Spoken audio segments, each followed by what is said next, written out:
going on, guys? Today I wanted to talk about the engine that's going in the car. Uh, right here you can see it's a LS 53, came out of Yukon, I believe it was. It was just sitting in the at my local junkyard, boneyard, whatever you want to call it. Pick your part. Yeah, here it is, picking it up from there.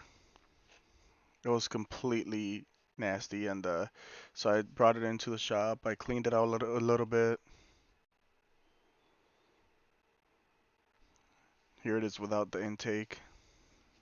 Cleaned it out a little bit there.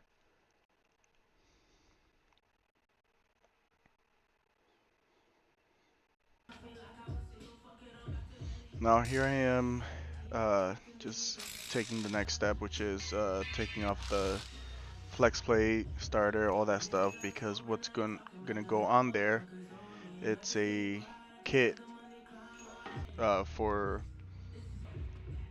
to adapt the Nissan 300 Z32 transmission onto it.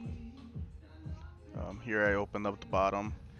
It's a little bit gunked up and nasty. Some water got into it. Here's the transmission from the Z32, the non-turbo transmission, 5-speed.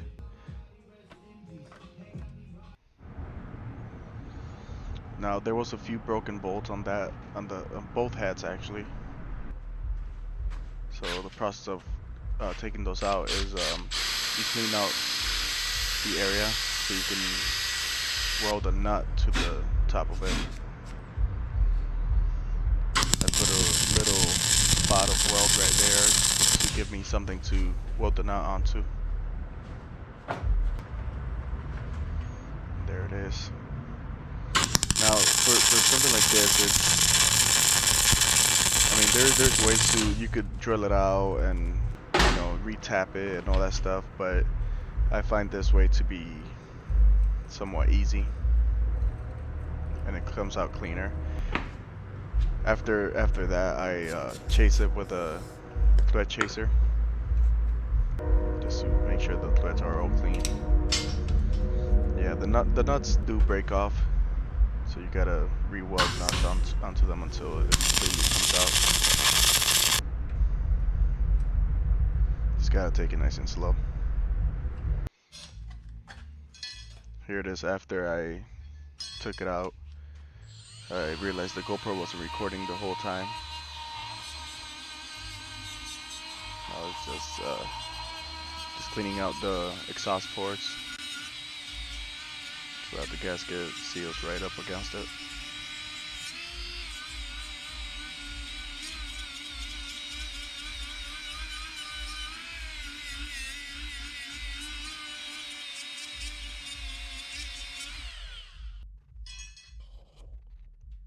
On the other side, I had already done it. I think there was 2 more broken studs on this side as well.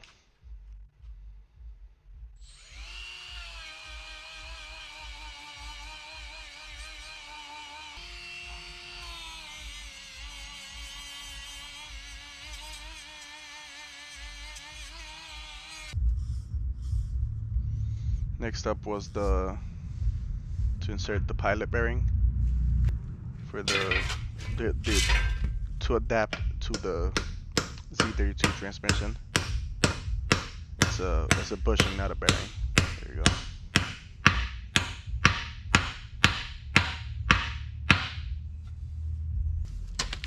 Let's get that nice and flush in there. And here's the adapter flywheel.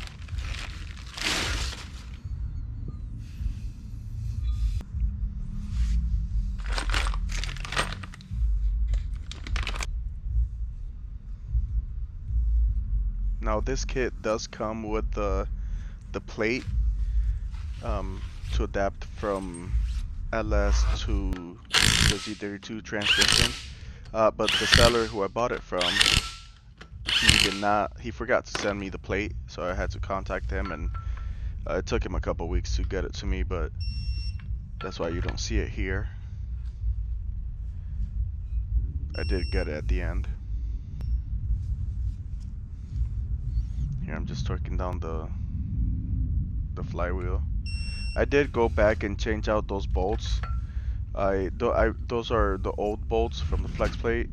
They were a little bit short, so I went ahead and got me some longer bolts for the flywheels. They're a little bit longer, about I don't know, about half an inch longer. Here I'm taking off the four top bolts off the rear cover. With this kit, you do need to remove those and put these lower profile bolts on there. If not, then the plate doesn't sit flush against the engine. And here's that plate that I was talking about.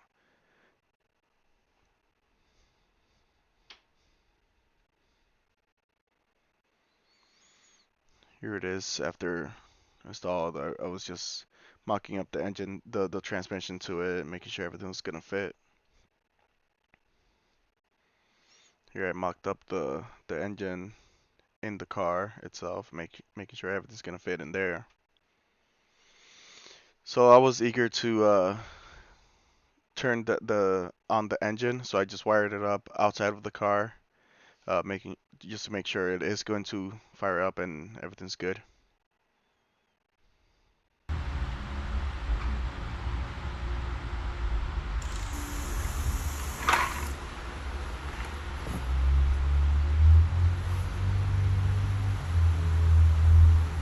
This is my first time ever turning this engine on.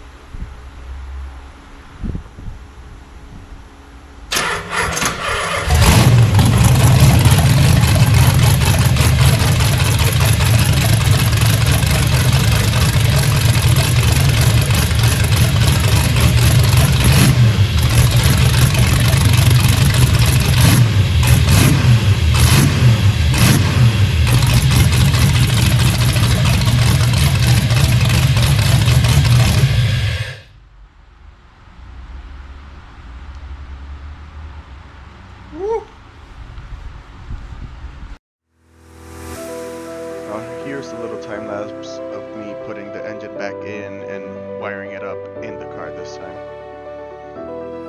It took me a few days to finish this up, so I'm just gonna speed it up for you guys here. Enjoy.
And here's the engine as it sits now.